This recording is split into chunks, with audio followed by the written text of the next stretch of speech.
What's going on, guys? It's your boy Burroaks77 coming to you live with my guy McAfee. We are box to box.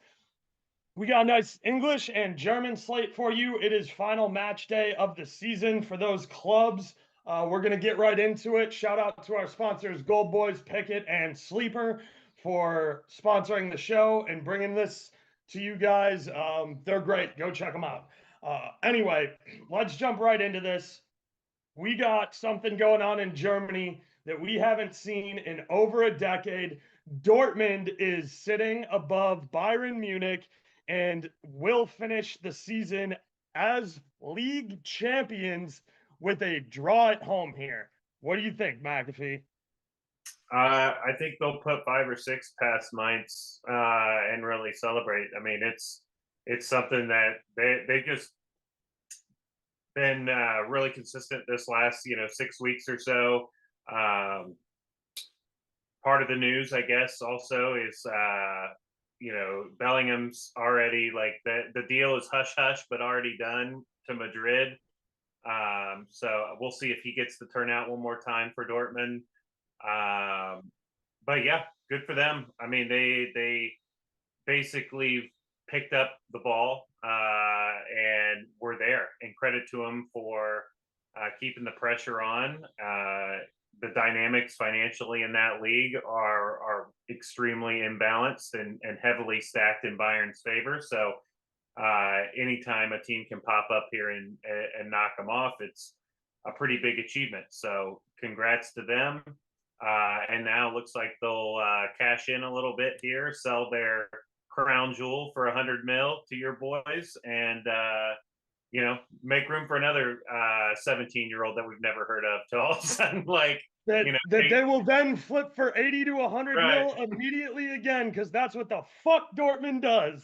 Yeah, that's exactly right. So yeah, good for them. And yeah, I mean, I'm all for parity.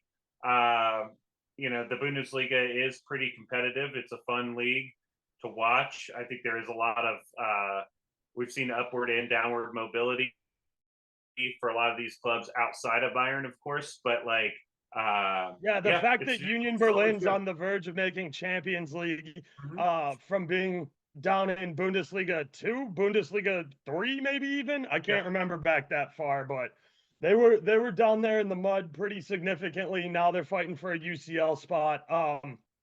I'm definitely impressed with what Dortmund did to finish at the end of the season. I thought that when they pulled that game to Stuttgart, that all hope was lost. I thought that was the game that lost them the league. They showed a great amount of grit and determination to get to where they are and finish this off. That said, I'm not nearly as confident as you. I don't know if they're going to run it up versus Mainz here.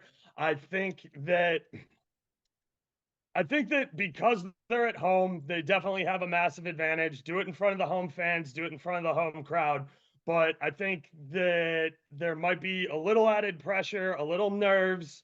It might look a little shaky here in the first 15 to 20 minutes, just because they've gone so long without a league title here.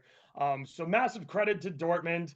On my Wednesday show, I did say, as long as Bellingham plays, I'm going to take him for a goal. He's going to get a farewell goal. He's going to do a tip of the cap. He's going to thank Dortmund for his time, and then he's going to get on a plane and he's going to get the fuck out, where he's going to have eyes on a UCL title.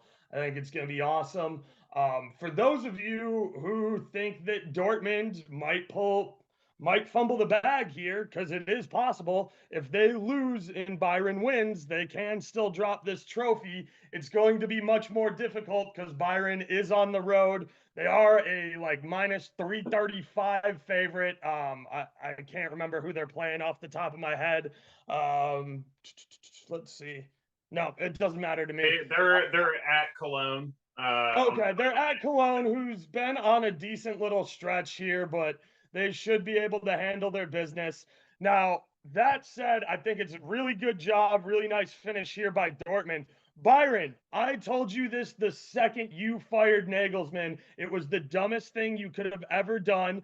You were sitting in first place of the league. Nagelsmann only had 3 losses on the season, and you were getting ready to take on City and UCL, and you completely folded. You washed out of UCL, you lost the league, and you washed out DFB Poor Cal. I think Byron's board has a lot to answer for. I think that they have to be extremely active in the transfer market this summer because even the players are kind of sick of Byron. I didn't know if we'd ever see Tommy Mueller saying, I kind of want to go play football somewhere else. So Tommy Mueller's thinking of leaving. There's rumors that Kimmich might be leaving. The Sane thing is causing some friction. There's some problems in that locker room. This is the most vulnerable Byron's looked in over a decade. And if you're a Byron supporter, I know it pisses you off. Our guy Buckets John, that we do a lot of stuff with over on Twitter, I know he's fuming right now, and he's grasping at straws for what this Bayern squad's going to look like next year. So I think that the Bundesliga is definitely getting a big shakeup here. It'll be interesting to see what Tuchel does with this team. How long he lasts, because the demand for results at Bayern is they're up there with City, Madrid, Man U. They're one of the biggest clubs with great European heritage. So the pressure is absolutely on Byron to come out and stomp this league next year. Yeah, I mean they'll recruit well. They'll get a number 9, I would imagine, from somewhere. I mean, Do you think Chupo stays? It seems like Nagelsmann, or not Nagelsmann, that Tuchel isn't super impressed by him. Well, they gave him a 1-year extension on his contract. He was supposed to. He was due to be out of contract at the end of the year anyway. I think the extra year was a kind of a thanks for biding the gap here, and doing better than we thought. I mean, he's a good player, but he's been a journeyman his whole career. He's played for a lot of really good clubs, and so he's been able to probably make a pretty good living and be on the verge of a first team place. And there is a good player. If he's willing to take a step down, I'm sure he could lead the line for a Europa League style team, and consistently just be one of the first names on the team sheet. Just a matter of Leverkusen, maybe go play for Xavi Alonso and Leverkusen. Well, yeah, I mean, and like a Leverkusen, I mean, they've got Schick on the way back for next season too, so we'll see what happens. I mean, there are fits. He doesn't have to stay in Germany. He can go back. Of course, he can go back to France. He could try England out again if he wants to. I mean, he's been around, so I don't know. I'm interested to see what Bayern do, because they do have such financial strength and muscle. They will pluck. Dortmund will be worse. We know that, losing Bellingham, and if they can hold on to a couple other grades, great. Maybe they'll replace, but they'll probably take a step back. And I would think Bayern will take that step forward. If they get like a Harry Kane into their team, I think they'll win the league by 10 points next year. It's just going to be like that level of. It's just too hard for a team to stay consistent.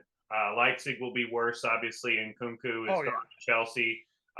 So I just need to figure out how to play on the road. I know that they have a very tough road schedule in Germany, but at some point that can't be an excuse. Everybody plays road games. Everybody plays in Europe. The travel and the length of travel can't be the excuse there for RB Leipzig. You got to figure out how to get some results on the road. I think you did mention, or I saw Sam mention something on Twitter. Sam, our producer, I know he's behind the mic. Feel free to jump in at any time if you want to talk about this. Sam was saying he was going to take a little action on Byron future just in case, and that's listed around 500 plus 550. I did talk to him on Wednesday when I was doing my other show. You can get a much better price if you play Maine's double chance combined with Byron money line. You get about $1.50 extra on your money there. And then if you really think Dortmund fumble, you could also split a unit between the Dortmund draw, which is like plus 700, and Mainz win, which is like plus 1,500, and combine that with a Bayern Munich money line and play it that way to get a little more value.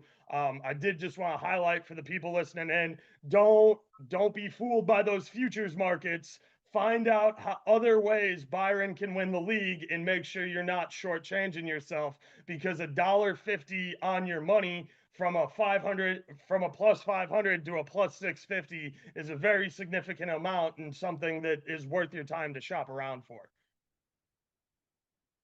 Yep. Yeah. Well said. I mean, look at your different books, see if they let you do the correlated parlay to get you that exact outcome that you need. So, yeah, well said. I think you mentioned it. That has to happen. So if you can get better odds there, I'm not advocating that. I don't think there's any situation that Dortmund don't just blast Mainz tomorrow. But that being said, I mean, hey, we always think of these spots, and you're like, okay, well, this makes a lot of sense, but random things do happen. A red card, something crazy, and then all of a sudden Dortmund are there. But I almost would even fancy Dortmund with 10 men to hold on to a point, like. Yeah, I mean, Mainz is in ninth place. They're 12-9-12. They are better on the road this year, but they've scored 52 goals and given up 53 to Dortmund's 81 scored and 42 conceded. They got top 10, finish in the table, and they have no chance to, grab a Europa League or Conference League spot. So like, it's a totally just a hey, we're going to honor the champions. Not exactly, but I would be, let's say, I'll be shocked that Dortmund don't score 4 goals. Like, I think they'll blast them. Like, I agree with you, just because of Mainz's form too. They've lost their last 4 in a row. It really does seem like Dortmund's year. I think Dortmund do come around and kind of run this up a little bit in front of their home fans. Especially, I mean, Stuttgart beat them 4-1. Frankfurt beat them 3-0. Schalke put 3 past them. Like, Wolfsburg 3 past them. It's you have to. They're not great. Yeah. They're not. Go back to a month ago when they did beat Bayern 3-1. That was the last time they looked like they had a pulse. But yeah, and you flip it to the other side. We probably can move on because I know we talked about this a lot. But there's a couple other games I do want to talk about in Germany, because there is some stuff on the line here with Union Berlin and Freiburg. These guys are dead even on points. This is for the last Champions League spot. Union and Freiburg are tied. Union is ahead by 4 on the goal differential. So that Union Berlin need to win, and they have a pretty decent path to win. They are at home. They are pretty heavy favorites here. Freiburg is on the road. They are a bit of an underdog, and that game is going to be tough. It's at Frankfurt, who is a tough squad that don't concede a ton of goals, and it's a very tough building to play in. And you're getting a really nice number on Freiburg. So I'm liking Freiburg to fight to the death here on the draw no bet at plus 112, plus 115 neighborhood. I think that they're going to really push for Union Berlin to get a result, because Union Berlin's been very back and forth lately. They've been up and down. They don't have great consistency. They went through a spell of like 4 or 5 games where they couldn't find the back of the net at all. Then they've had games where they'll score 3 or 4, then they'll give up, 2 or 3 early goals and then somehow fight their way back into the side. So I think that's a really interesting race there. I don't think Freiburg win in Frankfurt enough to overcome goal differential, but I think that there's a lot of pressure. I don't want to say a lot of pressure, because Union Berlin is definitely outpacing what their expectations for the season were. They're a defensive squad. They've only coughed up 38 goals this season, but getting into the UCL would be super massive for them. Pressure is kind of on them to close out the season strong at home here. So yeah, for that reason of what's going on with the table race is why I'm leaning towards Freiburg on the draw no bet. Yeah, that'll be a fun one. That'll be to me, it's a match that, like you said, Freiburg will do what they can. They're -4 on goal differential with Union Berlin, so to me, it sounds like a game where you may see them just try to throw as many goals on the board as you possibly can. Um, but I mean, like you said, they're not playing an accommodating opponent. So I don't know. To me, a high scoring game sounds like it could be on the cards, like an over 3.5 type of a Yeah. thing. Just as a play on the total goals in the match. Because yeah, I mean they literally like a win, yeah, that's cool. But a win, you need to not only win, but try to like put enough goals past that maybe, just maybe. I mean it would take a tremendous you'd have to win by 5 and then hope that and then that would be a draw. So really you're looking for almost like 6 goals out of Well, they need Union Berlin to the win. drop. That would require a Union Berlin win. So if Union Mhm. Berlin draws, Freiburg only needs to get a result. They need to Right, get right, 3 right. points. Yeah, yeah, And so they'll know what's happening at the other match. Like, yeah. and when these things are all coming down like that, that's always kind of fun because then you'll see teams like, all right, fuck it, like we got to run up, we got to try to score, which may leave them open for the back door open. And I think that'd be the way that I play that is goals in the match. Yeah, I love you can do both teams to score in over 2.5, right around -120. I think that's a nice play there because Frankfurt are going to be pissed that they're not playing European ball this year after being in UCL and being, they didn't qualify.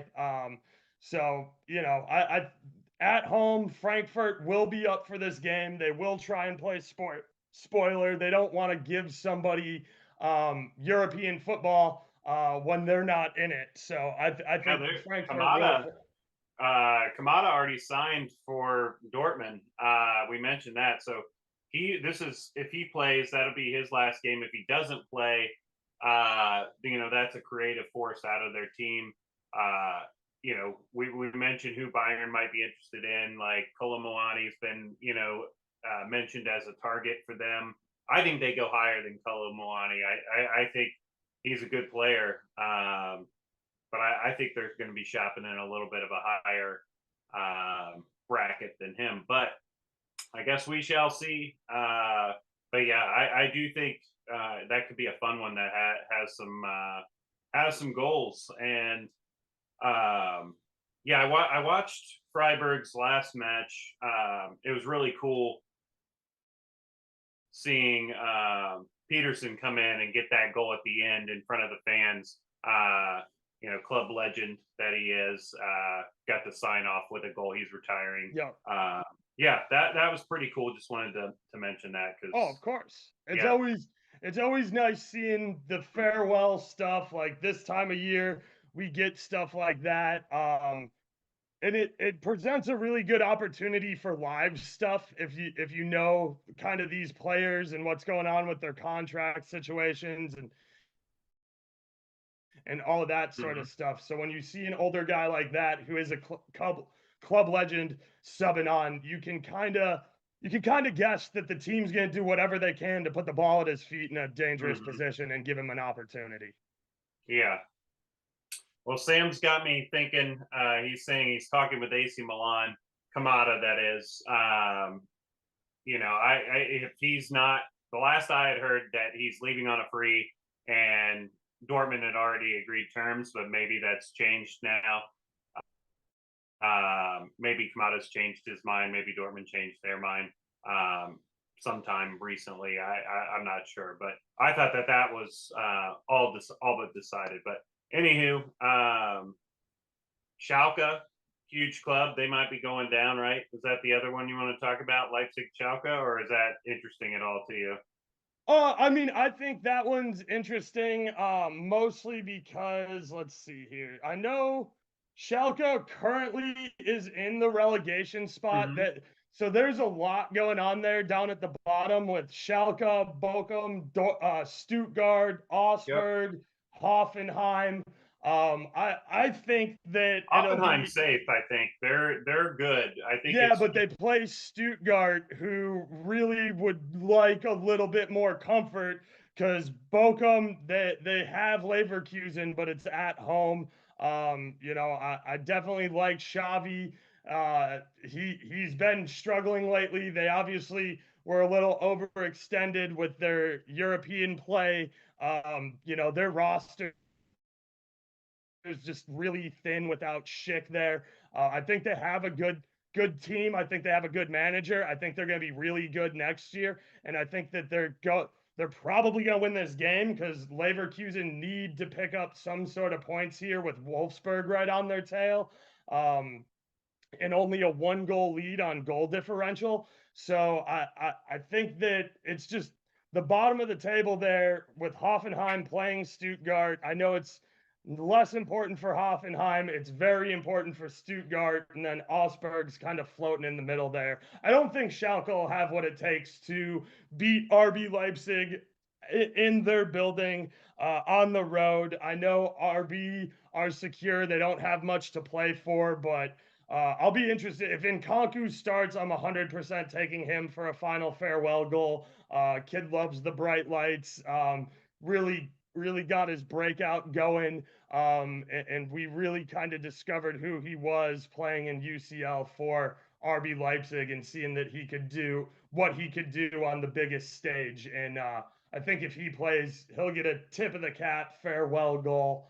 But yeah, I don't necessarily think Schalke is gonna come out and win that one. I think Bochum Leverkusen will be a little bit more interesting. Mhm. Yeah, I guess you got to see that Leipzig lineup because they can't move up, they can't move down. They're Yep. finishing third, and who knows if Nkunku plays? Like you said, I mean, Chelsea may say, "Hey, nah, just don't even do it, dude. Like you already got hurt once this year." Like, uh, Yep. and so we'll see. I mean, but yeah, a lot of those are lineup dependent. Schalke, I feel like they should be a bigger dog. I think the books probably know that. Like they, Yep. it's a little baked in. Leipzig being only like minus 160, 170 tells you that they'll probably have some rotation in that team. But yeah, I mean, we'll see what happens. If I had to guess, uh, I think all the rotation guys are going to play their tails off too, because Leipzig is about to go through a pretty big transition where, they're obviously getting rid of Nkanku, who's kind of their star striker. I think there's going to be some turnover with that team because they've yeah, been in Champions League so much. They have higher expectations than what they've been achieving. yeah. So we just what do you think the bottom three that are there are they going to stay there? Bochum, I think and Kaku so. go down. I Hertha is think already down. yeah, I think Stuttgart might slip into going down. I really like the odds on a Hoffenheim double chance at plus 140. I think there's some nice value there. So you like Because Bochum to take points off of they're playing Leverkusen at home. That's where you see Bochum taking the points and staying alive. And I see Bochum playing that game competitively deep enough into the game that they, Stuttgart are going to have to try. They struggle to score goals. Like they struggle to score goals. right, Hoffenheim, they don't have a great defense, but they have a pretty good defense for being towards the bottom of a uh German German league team. I think on the road here, I really like the value on Hoffenheim double chance because I think Hoffenheim know they're secure, but they also want to. Everybody likes to play spoiler. They don't want to see Stuttgart clear their way out of a panic on them. yeah, yeah. I'm just looking at it. I think Stuttgart at home to Hoffenheim, uh, when they just will need to equal or better Bochum's result, and they're playing Leverkusen. So, um, yeah, I mean it's interesting for sure. That could be something to keep an eye on for live betting purposes. Um, you take some goals when you get to the hour mark, the 70th minute mark. Um, there could be some really good live betting opportunity if one team is chasing a certain result. Like you Yeah. just know that hey, they gotta go for it because one result will inform the other. Bochum, they have to better Stuttgart's result because their goal differential is so Yep. inferior. So, Exactly. yep. All right. Cool. Cool. And I think that's it for Germany. So let's get over to the EPL. EPL, little less exciting because the top six are all cemented in place. With Man U's win in resounding fashion that kind of fucked me over a little bit against Chelsea. I really thought that they were going to park the bus there up 2-0. They even made the transition to start parking the bus by subbing Fred on. And then they immediately got a penalty, went up 3-0, killed my under. And then it was just like, okay, Chelsea haven't scored 4 goals in a game this entire season. So who the fuck cares? We'll just keep playing offense. Yeah. I mean, Lampard, I got to give him credit. Like he doesn't care about where his reputation is going to be after this. He's trying to let these young guys get some burn and go out swinging, like you said. And I give Chelsea a lot of credit. They played a lot better, especially in that first half, than I thought they were capable of doing. I think they could have easily scored 2 or 3 goals that half. Just some bad finishing by Mudryk. Kai Havertz Surprise, bad Chelsea finishing. can't finish again. Right. I mean, they're a good fade because they can't finish. That's not like Yeah. too surprising, but they were creating some really nice opportunities, and I do think 2 or 3 goals wouldn't It have was been good to see unfair. players give a shit too. Like Right. when you see Pulisic going in for that header, Yeah. you Yep. saw Yao Felix pull a goal back, even though it was kind of meaningless. Like these guys are fucking pissed off because Chelsea, say what you want about the club, they're much better than a 12th place side. They Mhm. have too much talent to be that bad. And the players should be pissed off. They should be pissed off at themselves. They should be pissed off at management. They should be pissed off at ownership. But it was nice to see the players take the responsibility of, hey, we're not going to lay down and die here for Man U. We got to fight. So it was good to see that, especially on the road too, where it's easy to just kind of pack it in and be like, yo, we're not getting relegated. We just want to get on vacation and we do not give a fuck. Yeah. I mean, yeah, like you mentioned, their payroll's too high. We'll see what happens. Who Pochettino wants? I know he's pretty demanding out of his players in terms of their they need to be fit, they need to be high pressing, they need to have a certain level of technical quality and stuff. So them getting a good coach in like him, it's just going to come down to ownership, obviously trusting the process. If a few results don't go his way, don't freak out and fire him again and stuff like. I mean, I think everybody I think found out pretty quickly that this isn't the NBA. right. Like, newer American owners come in and making the big splashes in free agency. It doesn't click with 11 guys. It's harder to do, to plug and play guys from different countries, guys who are different styles of football, language barriers, all that stuff is things that I don't think Chelsea management took into account when they did this sort of stuff. So I think it's good if Bowles is going to do what he says he's going to do and take a step back and let football people run his football operations. You're the guy with the checkbook. You can open and close the checkbook, but I think it's a smart move to let your football guys take charge of your football, because there's a proven way of doing things here. Well, they don't have the football guys. That's the problem. Is they called the club of all of their football guys, and so Right. they trying to identify those right hires and stuff was tough. So yeah, I think with Poch they'll get out of his way. I mean, he's got enough standing and in the game where they'll back him, and I expect Chelsea to be challenging for the Champions League spots next year. I think they'll be right in there. And next season's Champions League race for the top four will be more competitive than ever. It's always very competitive. Oh yeah.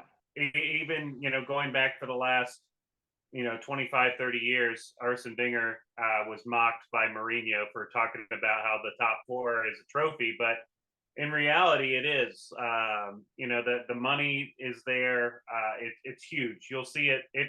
John Henry at Liverpool. It's not good that they missed out on Champions League. That's huge No, it's amount of money, very, very bad that they right? missed out on And Champions League. so it's going to hurt their recruitment. Uh, and we'll see what happens. But Liverpool are not a club like City or PSG or somebody like that, or Newcastle, where there's just going to be unlimited money behind it. Newcastle, though, to their credit, they haven't just No. gone crazy with the spending just yet. They've been pretty in pocket and in step, and they seem to be doing it the right way. But yeah, it's going to be pretty economically challenging for any of these teams that missed out. And so, that's big news for United, obviously, for them to secure it. That'll help with their summer transfer business. Newcastle, you think, also will strengthen. Arsenal are already going to, looks like Declan Rice has got one foot in the door already, which is a great signing. And City's going to add a couple guys. Like, if they lose Silva and Gundogan, like, they're going to be in there for some guys to come in. So, yeah, next year it'll be a lot of fun. To see if Chelsea, I expect them to be stronger anyway, and to be right there. So 6 or 7 teams pushing for Champions League. It'll be a lot of fun. Yeah, speaking of the top of the table, there's a couple of big games there. Tottenham out of European football right now, 1 point behind Aston Villa, who is in Europa Conference League right now. I think Aston Villa has finished the season pretty strong here. I've been very vocal about how impressed I am with Unai Emery and what he did for that team, taking over a 16th place team looking at relegation, had locker room infighting, had bad press, all sorts of shit. He comes in there, he puts a great strong hand on the wheel, settles things down, gets stuff between management, players, coaching, all squared away, gets them playing great football, gets them extending good players like Tyrone Mings, who was very much on the outs to begin the season. Wasn't sure if he was going to be wearing the kit again. And to an extension, I think he's a good defender. He's actually even cleaned up his game more because they're playing a more defensive Spanish style football under Emery, which helps him out a lot. He's moved himself off of my hack lists. And like, hacks aren't a bad thing, but this guy's not picking up damn near. He's got half the cards he did last year, which is good because he's still playing elite defensive football. He's just able to do it a lot cleaner because he doesn't need to move opposition to do a lot of help, which is where he was picking up a lot of his cards. So it's nice to see that. Villa played Brighton, who, Brighton did a really nice job at getting above Villa and staying above Villa and finishing in a Europa spot. That said, I could see Brighton throwing out some of the younger guys. They want to see what they have depth-wise because they're going to need more depth to play in Europe next year if they want to continue to play in both competitions, which they should, because they have the talent over there capable of it. You're giving me Villa at home at a plus number. It's plus 115, plus 110. I really like that look because I think Villa are a good, complete team. I think they're very difficult to play at home with European football on the line. I like backing Via at home here. Yeah, I I don't know. We'll see what type of squads get thrown out here. Brighton, I thought potentially would have. Well, I mean, this is actually a dead rubber for Brighton, but they've got so many good young players coming through. No, seems like no matter how they set up, they've got guys that are ballers that are just ready to break through into the team. They played phenomenal That goal versus Fulham. by Oh, that Encisi thing is a was rocket, dude. Pete. Yeah, we'll see if McAllister plays. Caicedo, same thing. Like I'm sure they'll, if called upon, they'll play. But if they lose those two guys, I'm not going to put it past them to replace them with some other young stars that are up and coming because it just seems like the club's got a really really good. It reminds me of Southampton, 10, 12 years ago, where they were just really really good at recruiting and finding and developing guys from their academy. Um, because it has seemed like, hey, whoever is called upon answers the bell. These guys are stepping up, 18, 19, 20-year-old kids uh, from out of nowhere. So I think they potentially will have some difficulty hanging on to some of these guys, and then also challenging in Europe next year. I think those added fixtures will test the depth of the squad. And I think ultimately, if they can stay up next year, that's the first goal. I mean, honestly, that's the first goal for Brighton. Their first idea is stay up. Second idea, if we can get challenge for Europe again, that's great. And have fun with this European adventure. You never know. Maybe they can go on a deep run and get to a quarterfinal or a semifinal in the Europa League or Like Frankfurt did Conference last League. year. Yeah, I mean it's possible. I mean, you get the right run, but you mentioned about Aston Villa and their strengths. Like I think Emery will continue to be backed, and they should be able to hold on to their guys. I think here with a little extra European money and some smart recruitment. Villa are really good about selling their players at a high fee.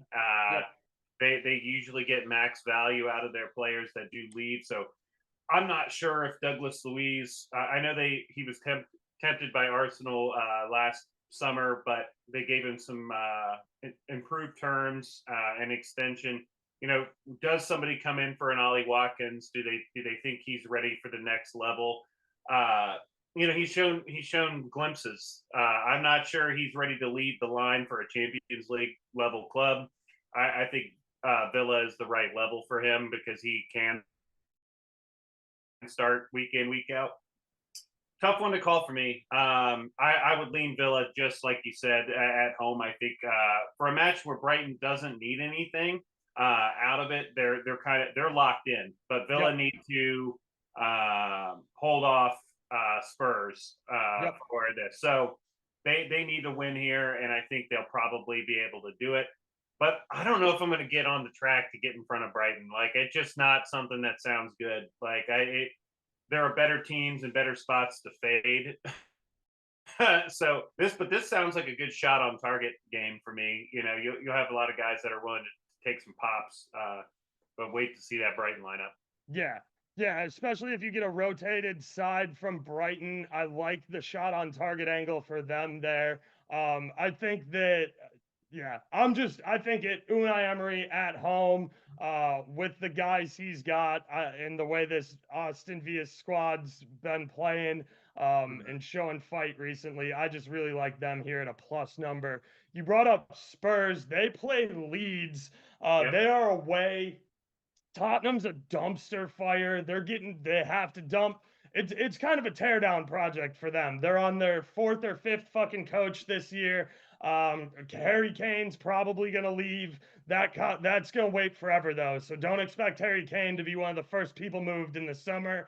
That story is gonna probably drag out well into August. So yeah, Let me I ask you something before we jump into it too much. If yeah, you're yeah. if you're Kane, and there's something to be said about the one club legends. You get he'll have a trophy built, for him at Spurs. I think, even though or trophy, he'll have a statue. I said trophy. That's funny because he won't win any of those. Because they won't have any. Yeah. Yeah, but they could get him a statue. He could be like a gigs and be a one man club kind of guy. I mean, I think Dortmund's a what perfect do you, fit for him. I don't know why you wouldn't go to Dortmund. Dortmund? Nah, Or nah. not, sorry, not Dortmund, Bayern, Byron, my yeah. bad. I was gonna say I think so too. It's just a matter of his ambition. Does he want to do it? But like, Dude, he could score 100 fucking goals in Germany. Like yeah, he's Lewandowski 2.0, like over there. That team's already set up for him. He's got an English manager. Like you go to Byron, who is a European giant. You compete on the European stage. He gets everything he was looking for, and he can still keep racking up an absolute dumb amount of goals. I don't know why that's not his ideal fit.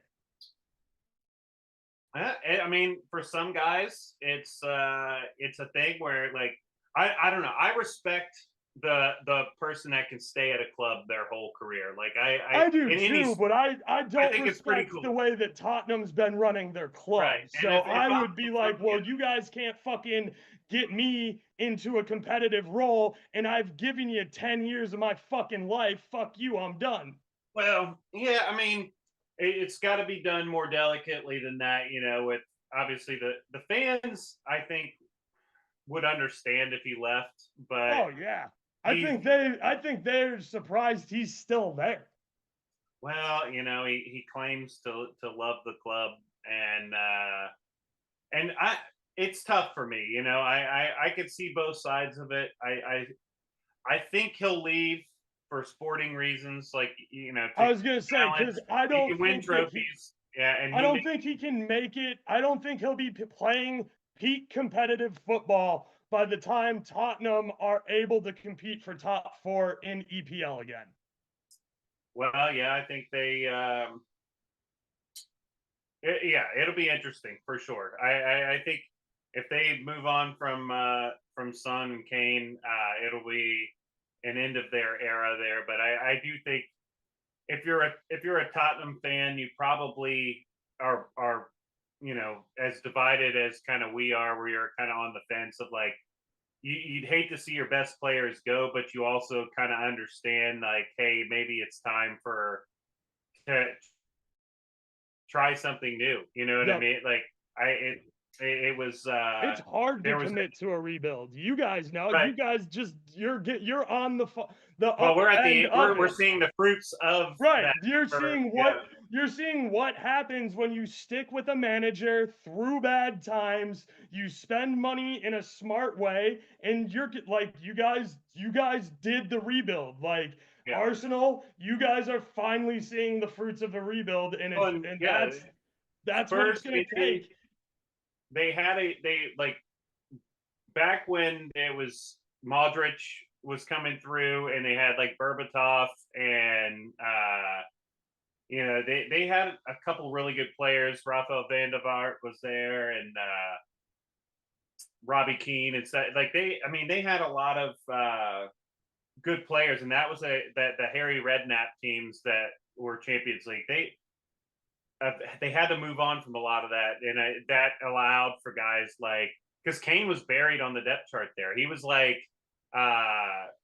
Clint Dempsey did a really good interview about it one time where he's like, yeah, when he went to Tottenham from Fulham, he's like, yeah, Kane was like the 5th or 6th striker. Like he didn't look like he was going to be anywhere near the first team, but like, yeah, I mean, you saw just like, hey, those guys all moved out and it allowed somebody else to kind of ascend. And so maybe they do have those guys there that And I think you would want to just see a fresh approach. But I don't know. Yeah. What do you think about this match here with Leeds? Do you think So how I was getting to that, yeah, and I I was a pretty big Leeds supporter. I'm a Jesse Marsh guy. I liked right, what he had going on. I was, you know, I've obviously done this show with you all year. You know how upset I was that they fired Jesse. Leeds is kind of getting what they deserve, in my opinion, for firing Jesse, not sticking with the program, especially after they gave him the money in the winter to go out and build this team. And then they took his hand off the wheel, and oh, it turns out Leeds kind of went off the rails. Who would have guessed? That said, I like Leeds at home here because Tottenham suck away, and Leeds could dig themselves out of a relegation spot if Everton struggles here. And we were saying in pregame, you know, it's possible. I don't really care whether or not Leeds get relegated. I just also don't know, I know Harry Kane will play. I just don't know how much fight Tottenham have left in them. And you're playing a team against like Leeds with their backs against the wall, whose manager will get I think he got something stupid like 3 to 5 milli if he keeps them promoted. And this Leeds team is gonna fight like dogs at home in front of their own fans to stay up in this league. So I really like Leeds at plus 180 here. it's another one where you need to watch what's happening for me. I'm not going to put anything down pre-flop. So for yeah, the relegation battle, it comes down to how is Everton doing, and so really you need to just watch Everton right now are minus 200 against their home against Bournemouth. Who Bournemouth have absolutely nothing to play for. Totally Yep. dead rubber. They're set. They're safe. Um, you think Everton would probably win this match, and if for whatever reason they are not, say they're down, then there could be good times to come in and bet on teams like Leicester and Leeds. If Everton are cruising, I don't think they'll it's be cruising. They've scored 33 goals in 37 games. So, oh my god. I in mean, one of those Calvert games, Lewin they've was scored 5 fucking goals in a game. So, I don't trust Everton's offense as far yeah. as I can throw them. Well, and I think they having Calvert Lewin injured for most of the season was the reason they struggled as much as they did. I do think Everton at home here have found a little something with McNeil on the left, and playing Iwobi in a more advanced role. I think when he was playing in midfield, it just didn't quite work out. So I don't know. To me, I think Everton will win. And then at that point, like what kind of efforts can you see out of do heads drop, things like that? Body language is going to be important to see. But Leeds are a huge club. The fans will be behind them still, even if they know they're going to go down. So I I don't know. To me, I just want to read how the matches are playing out in real time and then look to live bet them. Because pre-flop, to me, I think Spurs need to win. Same thing They for absolutely need you to know what I mean. win. They're looking over. They're going to be having one eye obviously on the Villa and Brighton match, and they're going to be hoping that they can get this win to get some European football. So I Spurs just also have given up the 4th most goals in EPL this year. well yeah, I mean it's Especially on the road. that's They why the are thing far from sound defensively. right. Yeah, I don't trust him. I'm not ready to get behind him or anything, but it's more of a spot play for me. Like Yeah. yeah, if say Brighton are putting it to Villa, then I'm like, oh fuck, I'm going to bet on Tottenham because it's right there for them. Like they'll know that hey, we need to get something out of this. To me, Harry Kane feels inevitable. I don't think this Leeds team can keep him off the score sheet. No, they've given up 74 goals this season. Right. Through yeah, one way or another. And part of that was early because you know, Jesse Marsh, he's a very, very high press, very aggressive guy, which leaves you open on the back end. And they were winning games 3-2, 4-3 when they were winning them. So, you know, different style of football has come to play for Leeds, and it definitely has changed a little bit. But I agree with you. I mean, like, it's Harry Kane in what could be his final game at Tottenham. Yeah, I definitely am taking him for a goal. Mm-hmm. Yeah, I don't know. I guess we'll have to get, you know, that's the beauty of this last day is like you need to have your screens up, you need to have the books up, figure out, you know, some of these lines we're not going to be able to react quick enough to, like, you know, the goals in real time, because a goal somewhere else means motivations are may change, and the way a team has to play may change. And so, yeah, just it's a great one to live bet. And for me, I'm not going to have many units out before the match. Like, that may sound kind of crazy. I may do one big, like, kind of shot or goal parlay just Yeah, for I was gonna say fun. this is the perfect day to do them big, stupid anytime goal scorer parlays. Yeah, but Oh, at the same I time, will I say, love live betting the last day because there's oh just yeah, for sure. Because shit changes so fast. So I'm going to save a lot of my yep, bullets for halftime, yep. and then play based on what I'm Yeah. seeing. Speaking of that and just like the change, stuff like that, you know, I do a show on Wednesday. I talked about this on Wednesday. I grabbed Fulham double chance on Wednesday at plus 165, assuming Man U was going to get a draw or better result and lock up their UCL position. Yes, it Yeah. is at Old Trafford, but Man U, job's done. Job's done. So I think they're, you know, we didn't see Rashford start last game. He only came in because of an injury. Like, Man U were very much started that game with the intentions of let's grind out a 1-0 or a 1-1 and get the fuck out of here and get our Champions League spot. Mhm. Game didn't unfold right for that. So, you know, things happened, but now that they're done with their business, I see them throwing on nothing but youth, nothing but young guys, anybody who's got a big contract that they can afford to keep on the bench. They're going to take no risks with their injury there. I really like Fulham on the double chance, and that's moved from plus 165 to about plus 150 neighborhood. I see that coming down as low as like plus 130, maybe plus 120 right before lineups come out. And then if we see that sort of lineup from Man U, this won't be a plus number anymore. Yeah. So United have the FA Cup final against City on the horizon. So uh, there's a bit of like, hey, who's in form and who's going to be picked for that match, and a little bit of like, hey, we need to keep one, you know, keep them a little bit rested and prevent potential Yeah, because that's injury, because we saw it. What, you know, Anthony. I'm assuming he's done. It looked like he did his ankle ligaments or something. Like he was in pretty bad pain yeah. when he came off. So I'm assuming he's not going to be fit enough for the final. So it's touch and go for me. Like, it's Old Trafford. You never want to bet against you.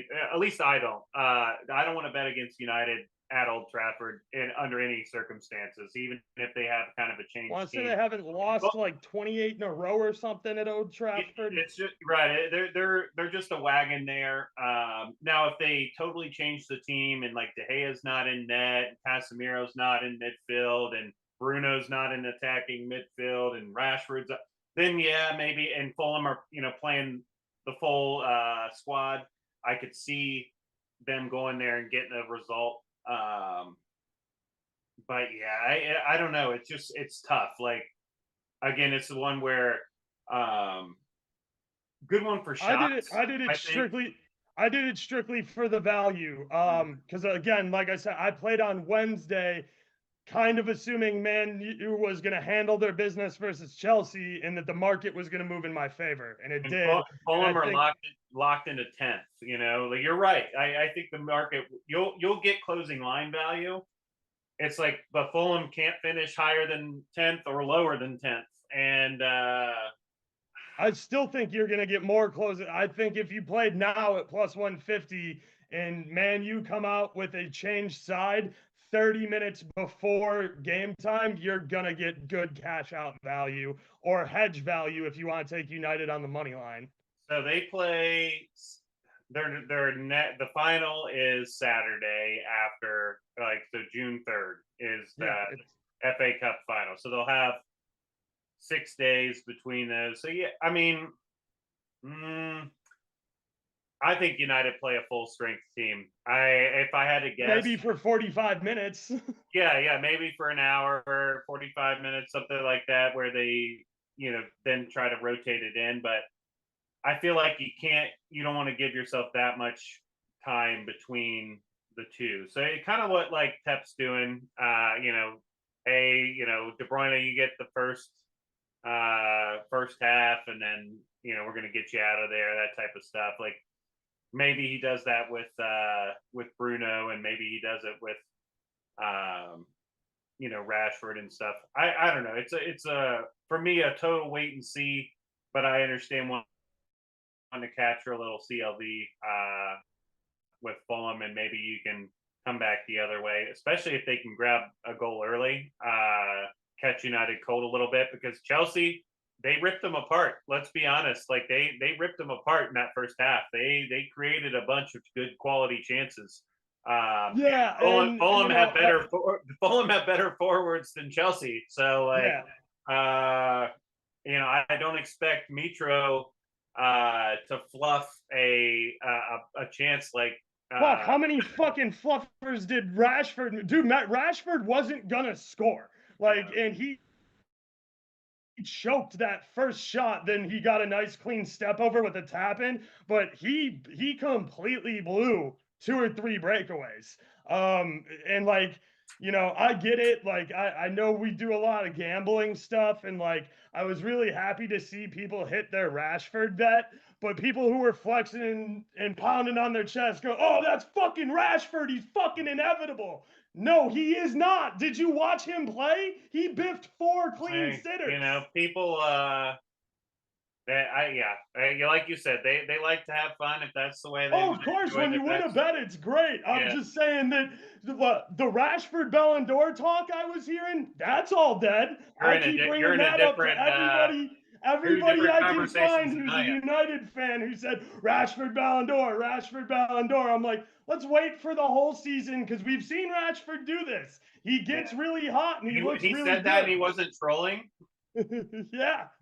Because this is the first year that Rashford actually put together a full, complete complete season. This is the first time he wasn't 3 or 4 good games and then Casper the Ghost. He was trolling. There's no way he no, that was a legitimate Rashford for Ballon d'Or campaign on Twitter by Man U fans. There's even United fans will know like that. Twitter's a bad cross section of fan base, because people just don't. They're just doing stuff for reactions. But of course, that's why I shared the graphic of Rashford's stats next to Ollie Watkins, and it said Ballon d'Or candidate, middle of the road English Premier League player, and Ollie Watkins had the same amount of goals, more assists, and was playing better at the time. I mean, Rashford got to 30 goals this year. I mean, that's a great. That's a huge accomplishment for a guy that also plays a lot of his footy on the wing. So, I thought he played really well in Europa. I thought he played well for the English squad. The Ballon d'Or talk like that's pretty. That was way out of pocket. Right. That was way out of pocket. I hope they didn't pull a muscle reaching for that. Like that was that was pretty bad. I don't know where you want to go next. There's a couple other good matches in there. Oh yeah, for sure. I love the Brentford City match. We'll kind of run through some stuff. I want to get out of here in about 7 minutes we can make first pitch for the Reds Cubs game. Hunter Green, what's it going to be? First pitch, is it going to be a strike? Any other outcome? Somebody going to get a hit? I think it's going to be a strike, and if you can bet over 100 miles an hour, I bet it's 100-mile-an-hour fastball. Nico Hunter, right? Is he leading off? I think so. Yeah, today? He's been playing well too. I think that's going to be a good game. Great weather in Chicago today. Green Great is a very uniform game. Great uniform. Cubs Reds is like always a great top kick tier, game. A tier, like unis, like so good, so good. I love Yeah. watching those teams. And God, dude, 20 years ago, it was a great like the teams were both Oh, kind of it's a great rivalry right. because it's in division. Reds are playing good this year too. Actually, you know what? Let's close out with a little Cubs Reds talk if There you you're go. cool with that. I'm fine. Yeah, I could talk a little Because I Cubs. know you're Reds. Like I know we've talked before. Jonathan India's playing out of his mind. I think he's one of the best leadoff hitters in baseball. I think Steele's good too. I like him on the mound today for the Cubs. I think we got a really nice pitching matchup here against Reds tend to struggle a little bit more with left-handed pitching, and Steele I think is having a nice season. I think we get a good amount of strikeouts from both sides here, but both of these pitchers, they give up runs because Green pitches so fast that just putting the bat on the ball gives you huge exit velocity. So if you can get a barrel on him, you can take him deep in, especially at Wrigley. Didn't the I wind know they blowing got in today though? Like it was blowing in yesterday. I didn't check wind directions, but I talked to my buddy who lives in Uptown, like 6 blocks from the stadium. Sun's shining. It's a gorgeous day out there. yeah. So I think Ballpark Pal hates it for what it's worth. They got it ranked the worst in so that the means wind's major leagues probably today. blowing in. I like it not for home runs, but even when the wind's blowing in, doubles all day long. That's a big extra base park over there at Wrigley because of balls in the ivy, the foul poles being tough to get to. Like I think that's a good extra base hit.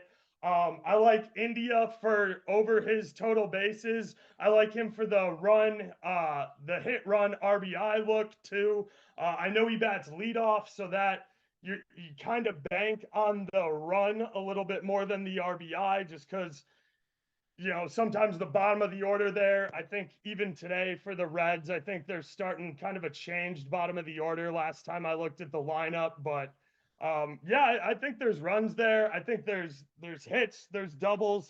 We got two offenses that are cooking. The Reds are also a covering machine. I don't know if they're plus or minus. I know they're on the road, so I think if you can get the Reds plus 1.5 at a decent line, that's a pretty good look too, because they've been Cubs absolute are minus 150 on the money line. on the money line. Yeah. So if you can get the Reds plus 1.5, that they've been covering machines, especially as underdogs this year. Yeah, the guys I was looking at. I mean, I think we get a big strikeout day from Hunter Green. I do. I joke that he 13 Ks or something. I don't think he gets. Yeah, 13, he'll get. Well, I mean, but he could be a 7 or 8K outing guy, but still have a 4 ERA because when he gives them up, he typically gives up the long ball. yeah, I mean, and looking at the Cubs lineup, we've got Haps in there, but no Wisdom today. No, let's see, going through it. Like, Yeah, I'm pulling up the lineup myself yeah, here I'm right looking now. at a couple things. So, I mean, I know Morel's been pretty hot. He's got a couple hits off of him there. Ian Haps had a little success, 2 for 5 with a home run. I don't know. I mean, there's just a lot of guys in there. There's 5 or 6 guys. Dansby Swanson's playing great ball right now too. Yeah. He's also getting on base, and he knows how to work the pitch count and take a walk, which Green tends to do, especially in later innings, and he's been moving on the base path too. So I don't hate like a Swanson maybe for a steal. Haps really speedy on the bags. Mancini hasn't been playing well, but definitely has get out of the park power. Like I said, Spencer Steer has been playing really well for Cincy as well. If he gets a hold of a pitch, he might be able to do some damage here. Nice lefty righty matchup too. I mean that. Yep. Steer's a good candidate. I think to put a barrel on something. You mentioned India already. I think he's good. Yeah, I don't know. It's a fun little tussle here in the middle of the day. Finally, some Friday day game baseball too. Right. Shout out MLB for finally giving us a Friday day game. But yeah, I love K's here. This bottom of the order for the Cubs is Yeah. atrocious. You got what Mervis, Master two, three. Bunny, and Tucker Barnhart. Yeah, everybody that's not Miles. I don't even know the third baseman that's stepping in. You got guys that are 25% or above strikeout rates. So I think Green deals some gas here and does some damage, especially towards the bottom of this order. Yeah, and I mean he's you look at it, the best hitter in this lineup is Swanson, and he's over 2 with 2 Ks against Green. So like, Yeah. I think that might be the play. I'm not gonna fuck with the Reds like money line or Or run spread. line side of things. Yeah, I'm just gonna try to hit a couple little player props. Yeah, I mean, India, his total bases, it's probably plus money today, right? I don't have it. I think so. Let me check. I'll check right now. I don't mind India against the lefty. And he did hit a home run off of him. He's only batting 222, but yeah, I think India bases and Hunter Green Ks, and then Steele, when Steele's got his stuff, he looks really really good. He looks super good. He definitely pitches a little bit better. Shit, I got logged out of Odds Jam, unfortunately. I should use our sponsor Picket, but I don't have my phone up and ready to go, and Here, I kind of want to wrap it. Here, I'll find out. I Cool. got a boost today too. That's fun. Oh yeah, there's a boost over on FanDuel. I might use that on Green K's, but yeah, if you can get the line for India, we'll talk about that real quick, and then we'll get out of here because I want to throw some bets in before this game gets going. For sure. So for him to get a hit is minus 200. His total bases is plus 135 today. Love it. Yeah, I would take his over 1.5 total bases. He might get a double his first at bat. I've seen him do it plenty. I saw him go yard first at bat versus the Sox a couple of weeks ago. Yeah, that was tight. I had a bunch of. How about Kopech dealing? Like Kopech has gone 10. It was off of Kopech, by the way. Like it was off of Kopech. Yeah, because he got Steer got him and Stevenson got him too. He gave up 3 dingers that day. Yep. And I ever since that outing, he turned it around. He's gone 10 Ks and 9 Ks since he played the Reds. Yep. I needed Robert to hit one to cash me like a couple big parlays because I had like him as like my anchor. And I had like Steer in one, Stevenson in one, and just a bunch of guys. And I think Sheets got one that day, and I can't remember who else did, but like on the Sox. Probably Luis Roberts. He was on a tear there. Well, yeah, no, that's what I'm saying. It was I had him, but he deep fly balls. Had a double to a warning track double. And then like a deepest part of the park fly out, and then walk, and I think they pulled him because like the game was so out of hand. Like it was like a 14 to 6 game or something. The Reds jumped. They put so many runs up that he didn't even get his last at bat. I was super salty about that. Yep. All right, so man. Green. What do we like more, Green K's or India total bases? Because it's the 25% boost. I'm firing on it. What's Green's K's line? Is it still plus 108? Let me see here. So Green pitcher props minus 108 for over 7.5. Over 7.5 now with this lineup? Yeah, I'm not. That's too high for me. He was over 6.5. Right around that before lineups came out. So I would go India total bases. India total bases would get you plus like 160. Yeah, I kind of like that. Him leading off against a lefty. That sounds pretty good. Yeah, I like that a lot. I'm gonna join you. That'll be our play of the day. Shout out Picket. That'll be our Picket play of the day.